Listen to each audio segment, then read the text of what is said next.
Sabe quando a gente ouve o termo Cavaleiro Templário? A cabeça vai longe, né?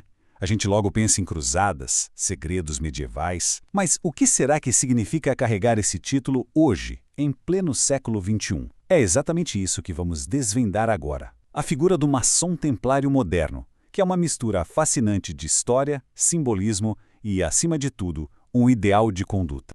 E aí, a primeira pergunta que vem à mente é: peraí, estamos falando de uma continuação direta daqueles cavaleiros da Idade Média? Uma ordem secreta que sobreviveu escondida por todos esses séculos? Ou será que a realidade é um pouco diferente e talvez até mais profunda? Olha, a resposta aqui é bem direta. Não, não é a ordem original. O primeiro ponto e o mais importante de entender é que os cavaleiros templários históricos foram extintos, lá no século XIV. Acabou. O maçom templário moderno pertence a um corpo maçônico afiliado, como o Rito de York, que se inspira muito nos ideais, na simbologia daqueles cavaleiros. Mas, atenção, não tem uma linhagem direta com eles. E para a gente conseguir entender bem essa figura, vamos explorar 5 pontos-chave. Primeiro, a diferença entre o ideal e a ordem histórica. Depois, o conceito do guerreiro espiritual. Aí a gente passa pelo Código do Cavaleiro, pela força da união e, por fim, pela busca da luz. Então, vamos começar pelo começo, estabelecendo essa distinção que é fundamental. É crucial separar o que é fato histórico do poderoso simbolismo que sobreviveu ao tempo e foi adotado pela maçonaria. Esse contraste aqui na tela diz tudo, né? De um lado, a ordem original, uma força militar e religiosa da Idade Média. Do outro lado, o corpo maçônico moderno, uma fraternidade com foco total no autodesenvolvimento, que usa toda a herança templária como um guia, um mapa para a conduta ética. Ok, com essa distinção superada, a gente chega no coração, no cerne da identidade do templário moderno, o conceito do guerreiro espiritual. A batalha aqui não é mais em campos de terra, com espadas, mas sim no campo da alma. A ideia central que move tudo isso é o Miles Christi. É uma expressão em latim que significa soldado de Cristo, ou, como a gente está falando, guerreiro espiritual. É isso que define a missão do maçom templário.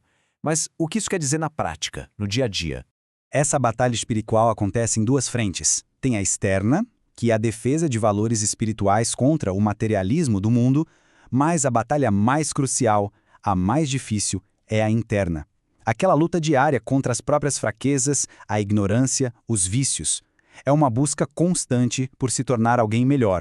E como é que esse guerreiro espiritual age no mundo? Simples. Através de um código de conduta. Os graus templários resgatam aquela ética da cavalaria medieval e adaptam para os desafios da nossa vida de hoje. E esse código não é só teoria, não é só um papo bonito. É ação. O primeiro passo é viver com honra, com integridade. O segundo é proteger os mais fracos, os oprimidos. E o terceiro, servir ativamente a comunidade, praticando a caridade, a filantropia. É um caminho que começa com a integridade de cada um e se expande para o serviço ao próximo. Agora, é claro que nenhum desses ideais pode ser mantido se a pessoa estiver isolada. A força para travar essa batalha toda e viver esse código vem de um pilar fundamental, a união fraterna. Esse verso do Salmo 133 ele é o centro da filosofia templária maçônica. E não é só uma citação bonita, não. É o fundamento, o alicerce onde a fraternidade é construída. A harmonia e união entre os irmãos são vistos como a maior de todas as bênçãos. E essa ideia se conecta perfeitamente com o simbolismo maçônico. A lealdade é a base de tudo. A união é a fonte da força espiritual. E isso é simbolizado pela coluna B, a Boaz, que significa nele há força. A mensagem é clara. A verdadeira força não está em um indivíduo, mas na coletividade, no grupo.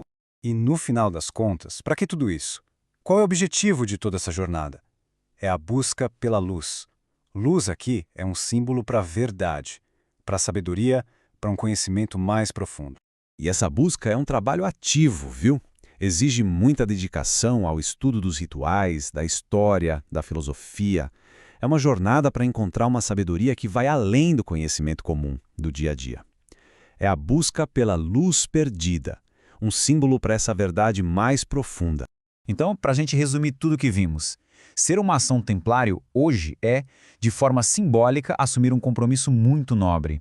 É como vestir a armadura da virtude para se proteger das próprias falhas e empunhar a espada da justiça e da verdade para defender os valores espirituais no mundo. E isso tudo nos deixa com uma pergunta no ar, para a gente refletir.